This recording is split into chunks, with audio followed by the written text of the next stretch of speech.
kalau ada anak-anak sakit itu biasanya dibawa ke Mbah Dukun. Kalau sudah sakit berkali-kali nggak sembuh-sembuh gitu ya, akhirnya sama Mbah Dukun itu dirubah namanya diubah. Misalnya dari Tias Dewi gitu ya, diganti Ngatirah gitu. Dan setelah diganti, nah nyatanya nggak pernah sakit lagi gitu loh.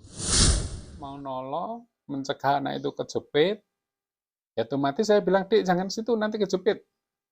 Malah dimarahin, katanya kata-kata itu doa.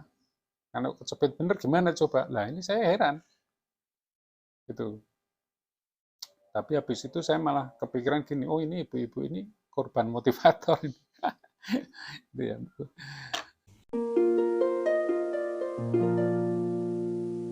Saudara-saudariku yang baik hatinya, yang berbahagia, yang baik hatinya, yang tidak sombong.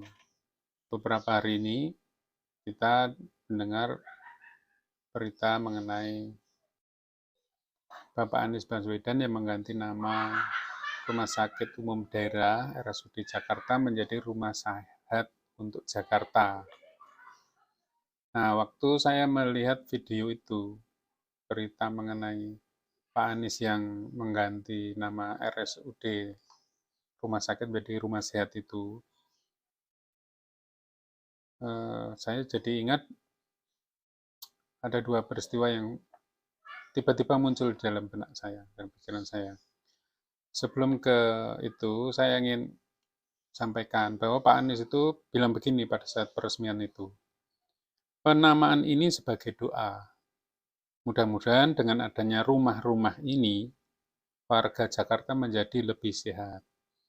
Ya, saya ulangi lagi. Penamaan ini sebagai doa. Mudah-mudahan dengan adanya rumah-rumah ini, warga Jakarta menjadi lebih sehat. Itu sebagian dari pidato Pak Anies ya, waktu meresmikan perubahan nama dari rumah sakit menjadi rumah sehat. Nah, peristiwa yang melintas itu, satu peristiwa yang mengenakan, yang tidak mengenakan, yang dua peristiwa yang ya mungkin mengenakan lah. Yang pertama itu, waktu itu saya pulang dari Jakarta, naik pesawat, turun di Bandara Semarangan. Nah, dari waktu itu saya mau ambil bagasi, naik koper, itu kan ada ban berjalan di sana. Nah, di ban berjalan itu kan ada garis kuning, ya kan, ada garis kuning yang di situ orang tidak boleh melewati itu karena itu berbahaya. Nah, di sebelah saya itu ada emak-emak atau ibu-ibu dengan anak kecil cewek, rambutnya sebau, kira-kira anak TK lah seperti itu, rambutnya sebau panjang segini.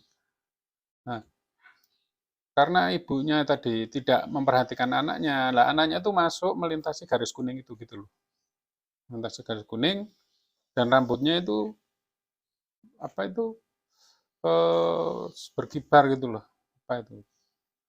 Nah, saya otomatis saya spontan saya tuh teriak, Dedek jangan di situ Dedek awas kalau kejepit, saya bilang gitu kan, jangan di situ kan, saya bilang gitu. Nah, mendengar saya teriak ibunya itu langsung komentar, Pak, anaknya tuh langsung ditarik gitu, langsung ibunya tuh marah saya ke saya itu, Pak kalau ngomong hati-hati dong, masa ngomong kejepit, nanti kalau benar-benar kejepit gimana coba? Bapak tahu nggak kata-kata itu doa gitu loh. Nah, saya jadi kaget kan. Loh, saya malah jadi kaget. Loh, ini gimana sih? Niatnya baik, mau nolong, mencegah anak itu kejepit. Ya otomatis saya bilang, Dik, jangan situ, nanti kejepit. Malah dimarahin, katanya kata-kata itu doa. Kalau kejepit bener gimana coba? Lah ini saya heran. Gitu. Tapi habis itu saya malah kepikiran gini, oh ini ibu-ibu ini korban motivator ini. Gitu ya, korban motivasi ini. Jadi ini adalah itu. Itu yang pertama. Ya kan? Jadi kan Pak Anies tadi bilang penamaan ini sebagai doa itu kan. Wah, saya jadi ingat itu. Waktu itu Ibu bilang kata-kata adalah doa itu. Sehingga saya nggak boleh ngomong kecepit lah. Ya itu spontan ya, gimana coba? Oke, yang kedua itu kaitannya dengan perubahan nama. Itu di kampung saya waktu saya kecil ya, sekarang saya nggak tahu masih ada nggak. Kampung saya itu waktu saya masih kecil itu ada beberapa kali atau banyak mungkin yang melalui itu kalau ada anak-anak sakit itu biasanya dibawa ke Mbah Dukun. Kalau sudah sakit berkali-kali nggak sembuh-sembuh gitu ya, akhirnya sama Mbah Dukun itu dirubah namanya diubah. Misalnya dari Tias Dewi gitu ya, diganti Ngatirah gitu. Dan setelah diganti, nah nyatanya nggak pernah sakit lagi gitu loh. Setelah diganti itu nggak pernah sakit lagi. Itu salah satu contoh. Ada lagi apa namanya itu saya nggak sebutkan namanya. Tapi karena orangnya itu sakit-sakitan, katanya malah sempat mati itu hidup lagi. Tapi sampai mati hidup lagi katanya gitu. Nah, terus sama mbahnya, sama familinya yang dianggap lebih ini ya, sama familinya itu yang dihormati lah katakanlah gitu itu ini entah itu serius atau tidak itu ya, tapi nyata wis gini wae. Iki bocah iki diparabi urip wae. Lah wong kok bocah kok urip-urip anu diparabi urip wae gitu. Nah, maksudnya itu gini loh. Itu kan anak itu kadang sering hidup mati. Karena sering sakit-sakitan itu. Nah, karena kok urip itu kan hidup ya, bahasa Indonesianya itu hidup. Nah, makanya wis diparabi urip wae. Diparabi itu dikasih nama panggilan gitu loh, tapi bukan ganti nama resmi, tapi dipanggil urip wae. Nah, sampai sekarang anak itu panggilannya urip sampai dewasa, sampai udah keluarga urip namanya, panggilannya. Meskipun nama resminya nggak diganti. Tapi ya itu sejak apa dia dikasih ini dikasih paraban itu, nama panggilan urip itu memang benar ya. Jadi nggak pernah sakit-sakitan lagi. Itu. Nah itu nggak tahu kenapa, apakah itu sugesti atau apa, tapi faktanya begitu. Itu hanya satu dua kasus contoh hanya. Ada lagi banyak lagi. Itu. Nah, tapi itu kan level ini ya, level individu, level perorangan, level masyarakat kecil. Dan zaman dulu kan belum ada namanya akte kelahiran, kayak gitu itu kan belum terlalu di ini ya, perhatikan. Jadi mungkin nggak perlu ganti akte kelahiran dan sebagainya. Nah, tapi ketika sekarang Pak Anies merubah nama rumah sakit, ya mungkin itu benar ya. Menurut saya sih bagus itu motivasinya Pak Anies bahwa semua orang Jakarta itu termasuk semua institusi, semua pegawai yang ada di situ, bahkan apa itu orang yang sakit itu, yang tidak sehat itu ya. Kalau bilang sakit kan nggak boleh tuh. Kalau motivator itu biasanya gitu ya. Kita nggak boleh ngomong sakit, tapi ngomong tidak sehat ini. Orang yang tidak boleh, orang yang tidak sehat itu gimana caranya biar sehat gitu. Sehingga yang ada di dalam alam pikiran bawah sadar kita itu kan kata-kata sehat gitu loh. Itu baik aja, menurut saya bagus. Bisa seperti itu. Tapi ketika itu menjadi diformalkan, bahkan mungkin nanti legalitasnya juga harus diganti, itu kan jadi menurut saya kurang pas ya. Jadi ribet sekali karena dan bukan sekedar ribet lagi, tapi kan masalahnya nama itu tanda gitu deh, ya kan? Nama itu tanda. Mungkin ada orang yang mengatakan apalah arti sebuah nama, tapi kan ada yang mengatakan nama adalah tanda. Itu. Nah, sekarang ini rumah sehat itu kan sudah ada definisinya sendiri. Sudah ada kriteria sendiri, rumah sehat itu begini, begini, begini, ada ventilasinya begini, penerangannya begini, dan sebagainya. Itu ada definisinya sendiri yang itu ditentukan oleh pihak terkait. Itu parameternya, kriterianya itu. Kemudian rumah sakit kan juga begitu. Pak rumah sakit itu begini, begini, begini, ya kan? Bahkan ada standar nasional untuk akredit rumah sakit, ya. Ada SENARS itu, ada Persi, Persatuan Rumah Sakit itu kan. Nah, kalau itu nanti rumah sakit itu diganti rumah sehat dan secara resmi begitu ya menurut saya itu akan jadi sangat ribet ya. Jadi, aduh, gimana ya? Ya jangan ribet itu. Saya nggak ngomong politik, malas ngomongin politik. Saya masih ini bukan tempat ngomong politik ya. Tapi dari sisi itu ya, dari sisi motivasi oke menurut saya. Bahkan saya juga kalau ngisi motivasi di rumah sakit itu juga begitu.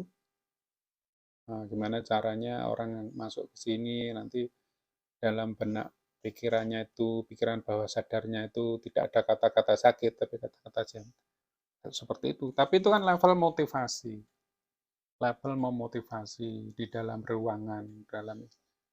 Tapi ketika itu nanti diformalkan, kemudian merubah ini, mengubah itu, wah itu ribet sekali. Dan nanti ya, apakah bagaimana mengukur keberhasilan itu ketika masih pakai nama rumah sakit dan setelah diganti rumah sehat itu apakah nanti akan berhasil, nanti mengukurnya gimana parameternya itu. Samping itu apakah nanti apa efektif itu ya, nanti ketika itu diganti nama itu apakah orang misalnya tetap akan kemudian akan berubah menyebut rumah sehat gitu, misalnya naik angkot turunnya mana, apa kondekturnya juga akan bilang rumah sehat gitu atau tetap rumah sakit. Terus misalnya pas kita di rumah itu sakit gitu, kita apakah mau ngomong Pak atau Bu diantar ke rumah sakit gitu, ke rumah otomatis kita akan berubah, ayo dibawa ke rumah sehat gitu atau nanti dibawa ke rumah sakit. Saya yakin itu mungkin puluhan bahkan 20 tahun, 30 tahun nggak akan sulit berubah itu. Mau ngomong misalnya kita lagi nggak sehat itu, diantar ke rumah sehat itu, saya pikir nggak gitu, pasti akan Pak tolong saya dibawa ke rumah sakit, pasti gitu. Ini bawa ke rumah sakit, pasti apalagi kalau spontan kayak gitu kan. Ini contoh di tempat saya itu ada itu. Ada pabrik namanya Kanindotex pada saat berdiri tahun 90-an. Tahun 90 berdiri dengan nama Kanindotex. Nah, kurang lebih tahun 95 perusahaan itu berubah jadi PT Apakinti Corpora 95. Tapi sampai sekarang itu supir-supir angkot, warga orang kampung, itu kalau ngomong ya Kanindo. Apalagi orang yang umuran-umuran itu gitu. Naik angkot turun mana Mbak? Kanindo pasti gitu. Susah sekali merubah itu jadi turun apa kinti. Nggak tahu supirnya kalau turun apa kinti itu kebanyakan belum tahu. Padahal itu udah berapa lama? Ya kan udah 30 tahun. Tetap nama itu melekat Kanindo. Nah, nanti bisa jadi untuk rumah sakit jadi rumah sehat juga kan seperti itu. Ya, jadi sejauh mana efektivitas dari perubahan itu. Ngefek enggak sih gitu. Menurut saya kok saya pesimis ya. Maksud saya bukan masalah pesimis atau tidak pesimis, tapi manfaat dari merubah itu tuh apa gitu loh. Kalau itu hanya untuk kelas motivasi, untuk level internal rumah sakit, memotivasi karyawan, semua tenaga medis di situ, nah itu nggak apa-apa. Oke, tapi ketika itu nanti diformalkan jadi merubah kayak gitu sampai ke legalitas, menurut saya itu akan bertabrakan dengan banyak aturan, banyak apa ya undang-undang gitu. Ada beberapa undang-undang yang terkait mungkin kayak gitu. Termasuk nanti juga rumah sehat juga berarti kan harus didefinisikan ulang itu rumah sehat apa kan gitu. Padahal itu kan rumah sehat yang sekarang ini dengan rumah sakit itu kan beda banget gitu. Kriterianya itu beda. Yang diatur di rumah sehat itu apa dengan yang di rumah sakit itu apa kan beda banget. Gitu. Ya ini hanya unek-unek aja deh. Saya nggak mau mengkritik atau apa ya. Yang jelas saya jadi ingat itu. Jadi menurut saya itu Kalau orang Jawa bilang keputusan Pak Anies merubah dari rumah sakit menjadi rumah sehat itu benar, benar maksudnya itu. Tapi ora bener gitu loh, bener nih ora bener. Niatnya bagus, niatnya tuh baik, tapi caranya nggak pas gitu. Karena itu ya kayak gitu itu, tadi udah saya jelaskan itu, bener nih ora bener. Sehingga nanti nggak akan efektif dan akan mungkin menimbulkan kegaduhan, menimbulkan keribetan dan sebagainya.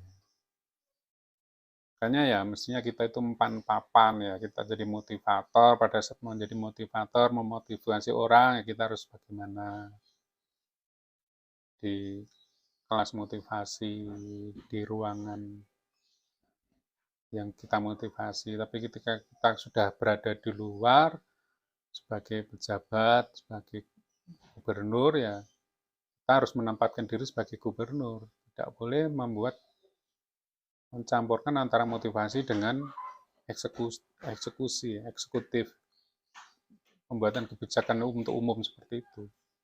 Nanti jadinya ya seperti ibu-ibu yang marah ke saya itu. Menurut saya juga nggak pas itu. Lah wong anaknya ditolong, malah marah-marah. Bukannya nggak terima kasih itu. Ibu-ibu harusnya berterima kasih ya. Oh terima kasih Pak sudah